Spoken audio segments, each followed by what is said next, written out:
अस्सलामु अलैकुम, मैं ख्वाजा जमील हूँ। अब सियासत व सहाफत देख और सुन रहे हैं। आखिरकार मौलाना फजल रहमान की पीडीएम में टूट फूट और तोड़फोड़ शुरू हो गई। इलेक्शन नजदीक आते हैं, जमीयत और नून लीग के मजबूत इत्तेहाद में दरारें वाज़े दिखाई दे रही है। एक दूसरे के साथ शिकवे शिकायत शुरू हो चुके हैं और नाराजगी का बाहमी इजहार भी किया जा रहा है। जाहिरी बात है, सबको अपने मुफाद अजीज हैं और सब अपने मुफादात के कैदी हैं। 1.5 साल हुकूमत में वजारतों के मजे उठाने के बाद अब आइंदा 5 सालों को आरामदेह बनाने के लिए काम शुरू हो गया है। कोई ज्यादा खींच रहा है, किसी का जोर कम लग रहा है। जो कम खींच रहा है वो दूसरे से शिकायत करता नजर आ रहा है। खींचातानी इलेक्शन तक जा रही रहेगी। इसके बाद हुकूमत में बंदर बाट की लड़ाई भी शुरू होगी। अजीब तमाशा है, पीपल्स पार्टी पीडीएम का हिस्सा नहीं है, मगर हुकूमत की तश्कील करते वक्त वजारतों में सबसे तर हिस्सा पीपी ने हासिल किया। महंगाई, बेरोजगारी, गुर्बत और दीगर मसाइल की बात आती है तो यही पीपल्स पार्टी कहती है वजारत खजाना, वजारत दाखिला और वजारत दिफा वगैरह हमारे पास नहीं है, लिहाजा हम मुल्क में फैली महंगाई, बेरोजगारी और गुर्बत का जवाब दे नहीं हैं। जिनके पास मुंदरजा बाला वजारतें हैं वो अपनी कारकर्दगी का जवाब दे सकते हैं। हमारे पास ना वजारतें हैं और ना हम उनकी कारकर्दगी का जवाब देने के पाबंद हैं। पीडीएम में सबसे मजबूत ताल्लुक नून लीग और मौलाना फजल रहमान का था। इस हवाले से पीपल्स पार्टी भी शिकायत करती रहती थी। पीपल्स पार्टी का कहना था नून लीग हर मामले और इशू में जमीयत और मौलाना फजल रहमान को तरजीह देती है। मुशावरत में भी जमीयत को आगे रखते हैं। वजारतों और उसकी तकसीम में भी मौलाना फजल रहमान की अहमियत सबसे ज्यादा होती है।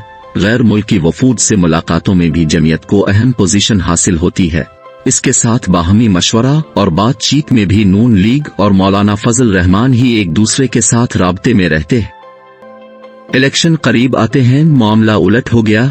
नवाज शरीफ लंदन से कुछ दिनों के लिए दुबई मुंतकिल हुए तो नून लीग और पीपल्स पार्टी की सारी क़ियादत, इलेक्शन की तैयारी, पंजाब में सीटों की तकसीम, मुश्तरका उम्मीदवारों का चुनाव, खासकर पंजाब में पीपल्स पार्टी को सीटें देने के हवाले से बातचीत और गुफ्तगू होती रही। अब बातचीत में पीपल्स पार्टी को अहमियत इसलिए भी दी गई क्योंकि सिंध में पीपल्स पार्टी का कोई मुकाबला नहीं है। कौमी असेंबली की सीटों के साथ सूबाई असेंबली की इतनी ज्यादा सीटें जीत जाती है जिससे पूरे सूबे में पीपल्स पार्टी की हुकूमत दीगर पार्टियों की शिरकत के बगैर वजूद में आ जाती है। इसके साथ सेनेट में भी पीपल्स पार्टी तकरीबन दूसरे नंबर पर सीटें हासिल कर लेती है। नून लीग पीपल्स पार्टी की इस इंतखाबी बरतरी और कामयाबी से पूरी तरह आगाह, जबकि पीपल्स पार्टी के मुकाबले में जमीयत और मौलाना फजल रहमान किसी सूबे में हुकूमत बनाने की पोजीशन में नहीं होते। उनके पास इतनी सीटें नहीं होती जिससे किसी सूबे में अकेले हुकूमत तश्कील दे सकते। पंजाब में मौलाना फजल रहमान की सीटें न होने के बराबर हैं।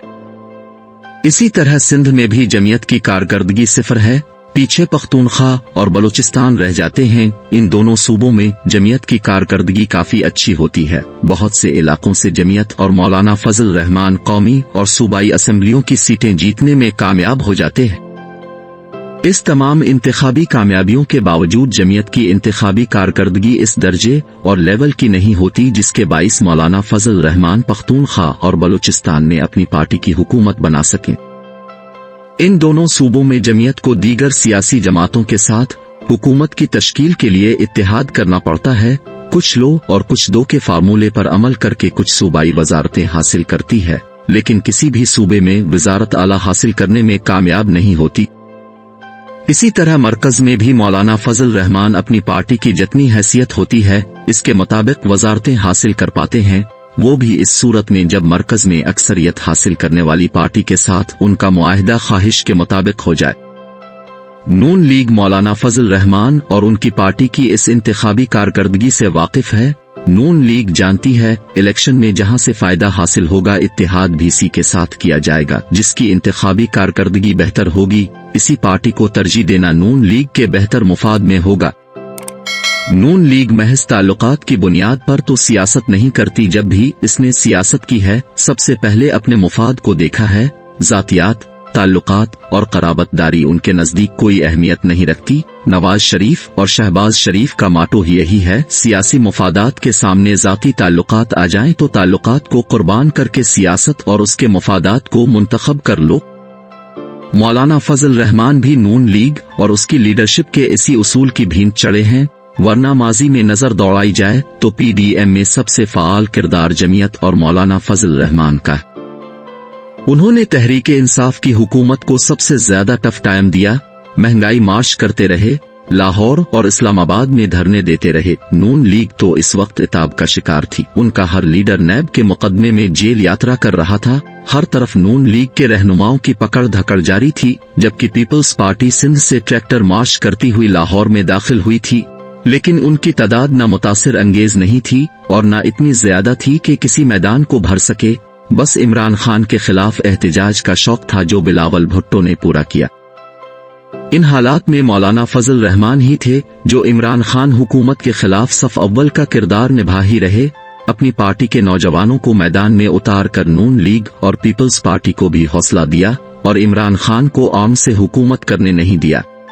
अब नून लीग और पीपल्स पार्टी दुबई में सीटों पर बात कर रहे हैं, इंतखाबी फार्मूले तय कर रहे हैं, मुश्तरका उम्मीदवारों पर बात हो रही है। इसके साथ पंजाब में भी उम्मीदवारों पर बात हो रही है। इतना सब कुछ हो रहा है, मगर मौलाना फजल रहमान को न कोई पूछ रहा है, न कोई मशवरा कर रहा है और न मशवरे में शामिल कर रहा है।